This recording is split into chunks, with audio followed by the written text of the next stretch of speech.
अश्वत्थामा के रूप में शिव के अवतार का वर्णन। नंदीश्वर बोले, हे सनत कुमार, हे सर्वज्ञ, अब आप सर्वव्यापी परमात्मा शिव के अश्वत्थामा नामक श्रेष्ठ अवतार को सुने।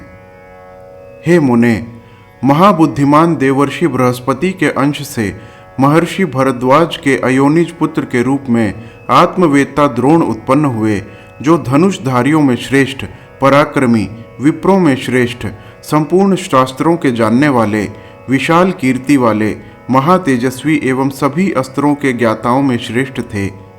जिन द्रोण को विद्वान लोग धनुर्विद्या में तथा वेद में पारंगत, वरिष्ठ, आश्चर्यजनक कार्य करने वाला और अपने कुल को बढ़ाने वाला कहते हैं।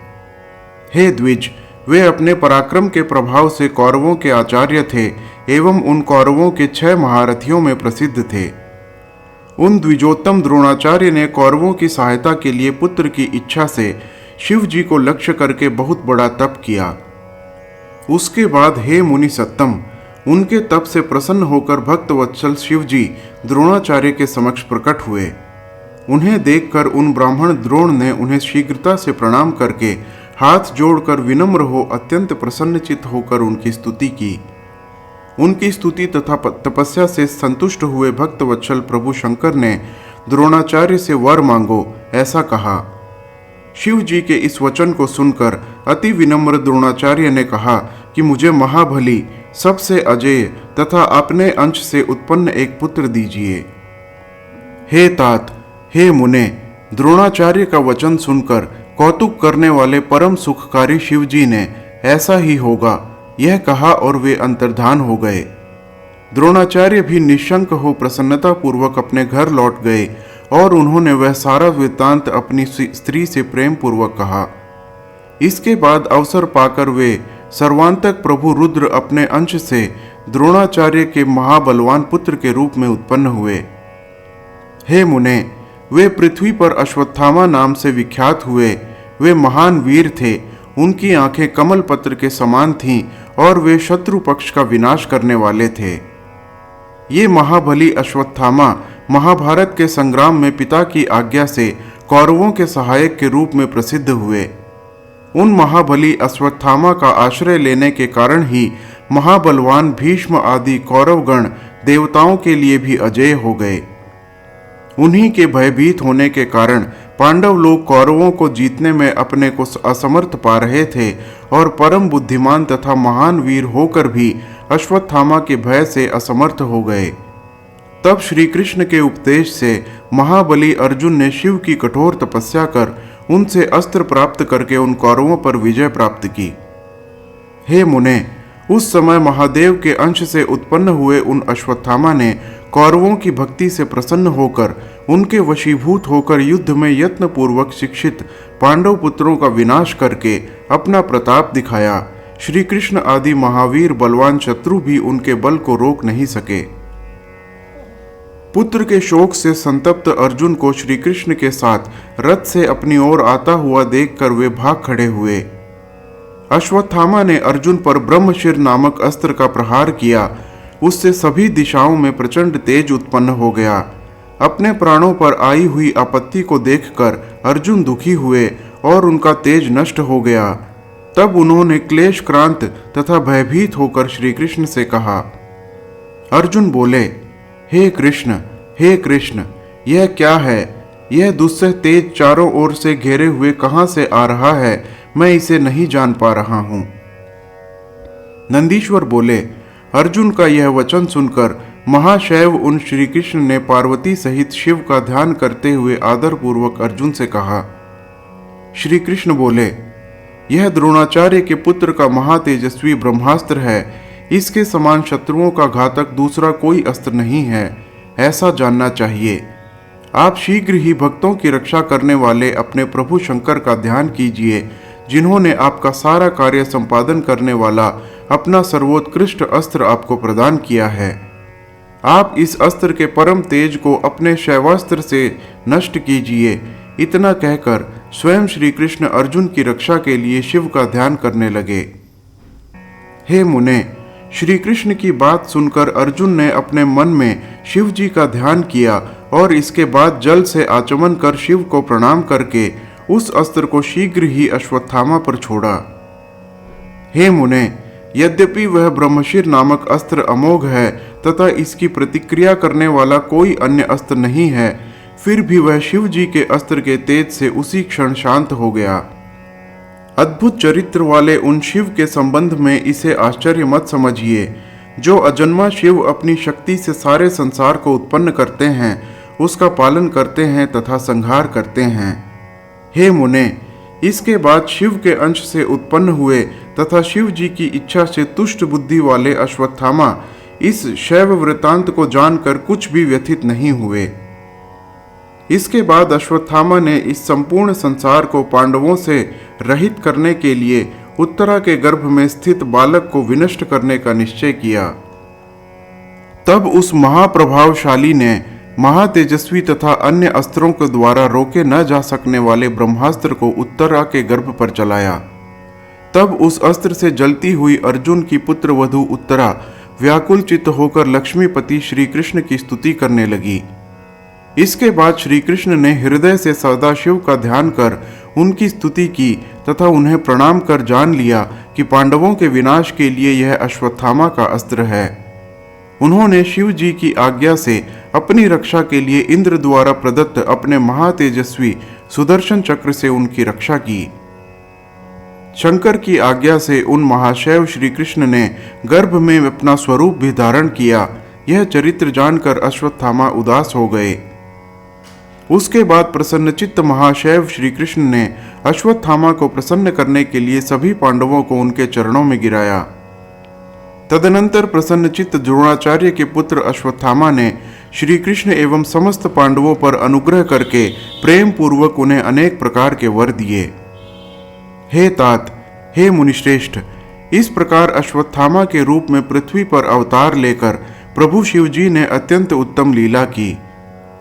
त्रैलोक्य को सुख देने वाले महापराक्रमशाली शिवावतार अश्वत्थामा आज भी गंगा तट पर विद्यमान हैं। हे मुने, इस प्रकार मैंने आपसे अश्वत्थामा के रूप में प्रभु शिव जी के अवतार का वर्णन किया, जो संपूर्ण सिद्धियों को देने वाला तथा भक्तों को अभीष्ट फल प्रदान करने वाला है। जो भक्तिपूर्वक इस चरित्र को सुनता है अथवा सावधान होकर इसका कीर्तन करता है, वह अभीष्ट सिद्धि प्राप्त कर लेता है और अंत में शिवलोक को जाता है। व्यास जी का पांडवों को सांत्वना देकर अर्जुन को इंद्रकील पर्वत पर तपस्या करने को भेजना। नंदीश्वर बोले, हे प्राज्ञ, अब आप शिवजी का किरातावतार सुनिए, जिसमें उन्होंने प्रसन्न होकर मूक दानव का वध किया एवं अर्जुन को वर प्रदान किया। द्यूत क्रीड़ा में जब श्रेष्ठ पांडवों को दुर्योधन ने जीत लिया, तब वे परम पतिव्रता द्रौपदी को अपने साथ लेकर द्वैतवन चले गए। उस समय वे पांडव वहां पर सूर्य के द्वारा दी गई स्थाली का आश्रय लेकर सुखपूर्वक अपना समय बिताने लगे।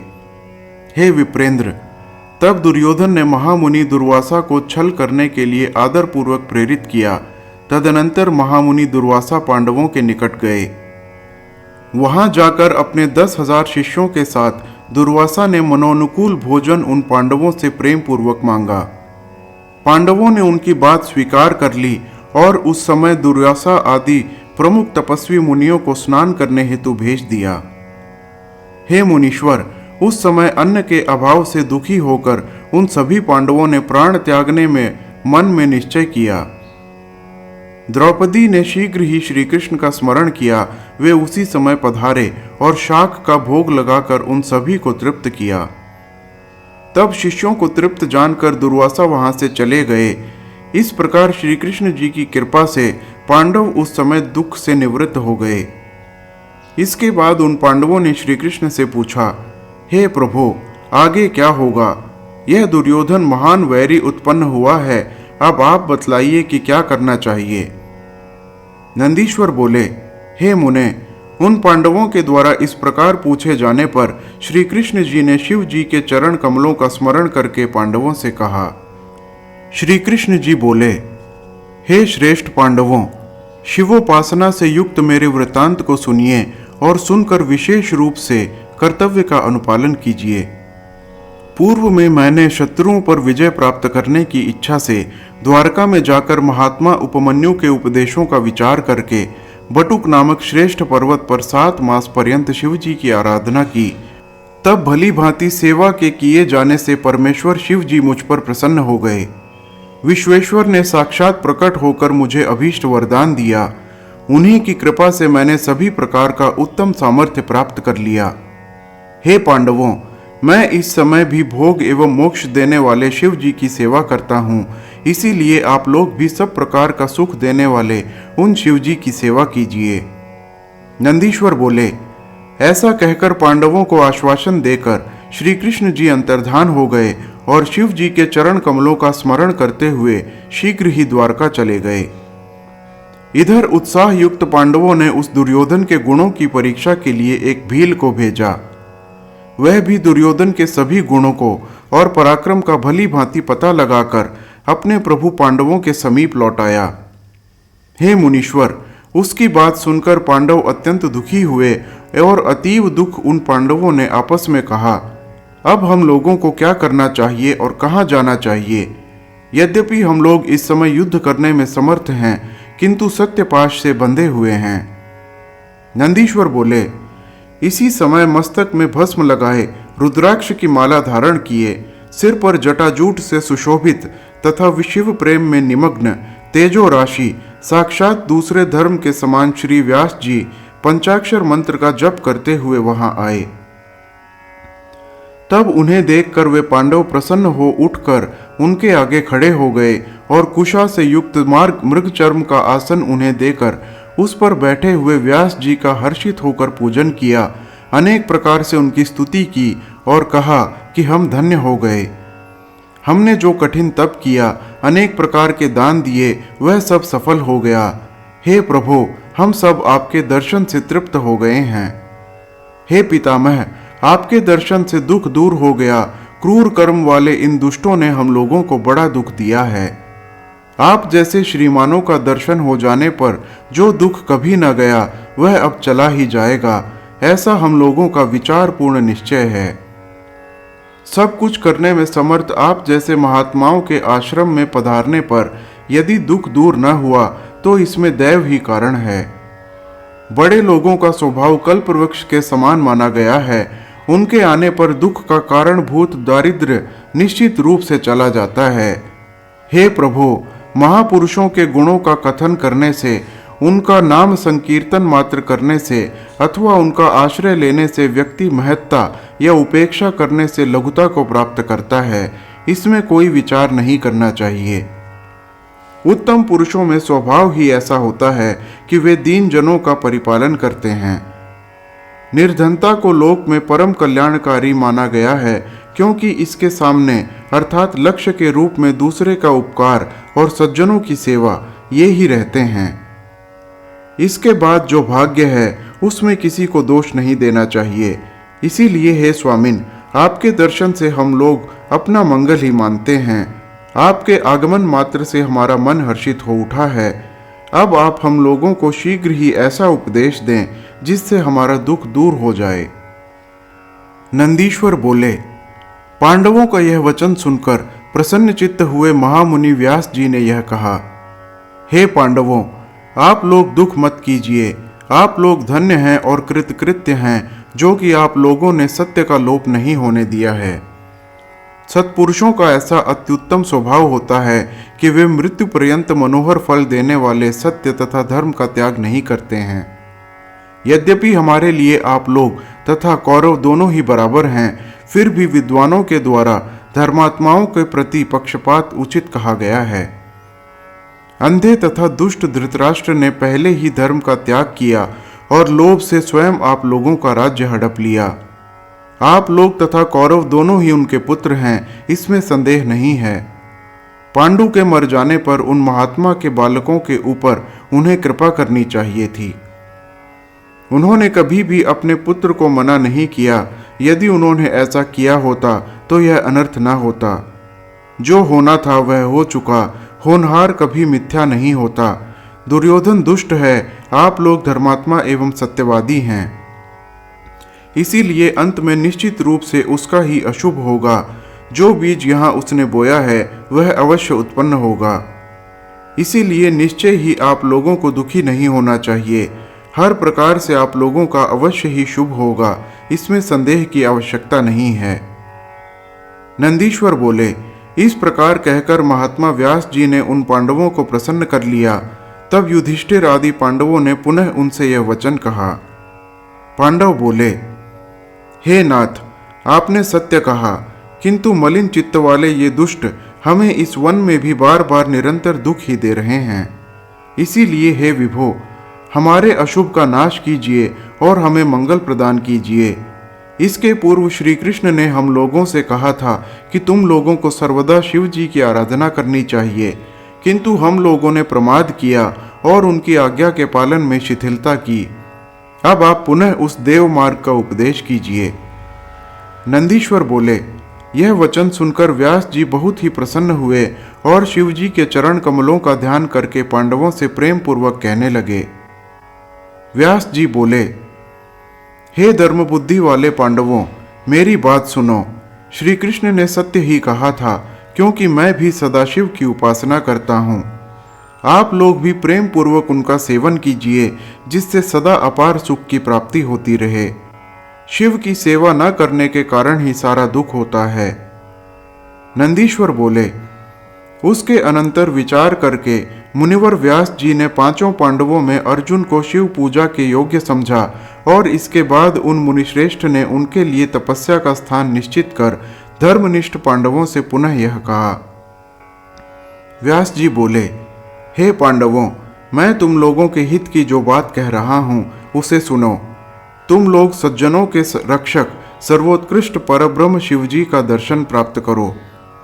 ब्रह्मा से लेकर त्रिपुरार्ध पर्यंत जो भी जगत दिखाई पड़ता है वह सब शिव स्वरूप है, इसीलिए वह पूजा तथा ध्यान करने योग्य है। शंकर जी सभी प्रकार के दुखों को विनष्ट करने वाले हैं, अतः सभी लोगों को उनकी सेवा करनी चाहिए। थोड़े समय में ही भक्ति से शिव प्रसन्न हो जाते हैं। अति प्रसन्न होने पर महेश्वर भक्तों को सब कुछ दे देते हैं। वे इस लोक में भोग तथा परलोक में मुक्ति प्रदान करते हैं, यह बात सुनिश्चित है। अतः भोग एवं मोक्ष का फल चाहने वाले पुरुषों को सर्वदा शिवजी की सेवा करनी चाहिए। शंकर जी साक्षात पुरुषोत्तम हैं, दुष्टों के विनाशक और सज्जनों के रक्षक हैं, परंतु सबसे पहले स्वस्थ मन से शक्र विद्या का जप करना चाहिए। श्रेष्ठ कहलाने वाले क्षत्रिय के लिए यही विधि है। अतः दृढ़चित्त होकर अर्जुन को सर्वप्रथम शक्र विद्या का जप करना चाहिए। इंद्र पहले परीक्षा करेंगे, उसके बाद संतुष्ट होंगे। संतुष्ट हो जाने पर इंद्र सर्वदा विघ्नों का नाश करेंगे और शिव जी का उत्तम मंत्र प्रदान करेंगे। नंदीश्वर बोले, व्यास जी ने इस प्रकार कहकर अर्जुन को अपने पास बुलाकर उन्हें इंद्र विद्या का उपदेश किया और तीक्ष्ण बुद्धि वाले अर्जुन ने भी स्नान कर पूर्वाभिमुख हो उसे ग्रहण कर लिया। उस समय उदार बुद्धि वाले मुनिवर व्यास जी ने अर्जुन को पार्थिव पूजन के विधान का भी उपदेश किया और उनसे कहा। व्यास जी बोले, हे पार्थ, आप इसी समय शीघ्र ही यहाँ से अत्यंत शोभा संपन्न इंद्रकील पर्वत पर जाइए और वहां गंगा के तट पर स्थित होकर भली भांति तपस्या कीजिए। यह अदृश्य विद्या सर्वदा आपका हित करती रहेगी। मुनि ने उन्हें यह आशीर्वाद दिया। उसके बाद पांडवों से कहा, हे श्रेष्ठ राजाओं, आप लोग धर्म का आश्रय लेकर यहाँ निवास करें। आप लोगों को श्रेष्ठ सिद्धि अवश्य प्राप्त होगी, इसमें संदेह नहीं करना चाहिए। नंदीश्वर बोले, उन पांडवों को यह आशीर्वाद देकर शिव जी के चरण कमलों का ध्यान करके मुनिवर व्यास क्षण भर में अंतर्धान हो गए। हर हर महादेव।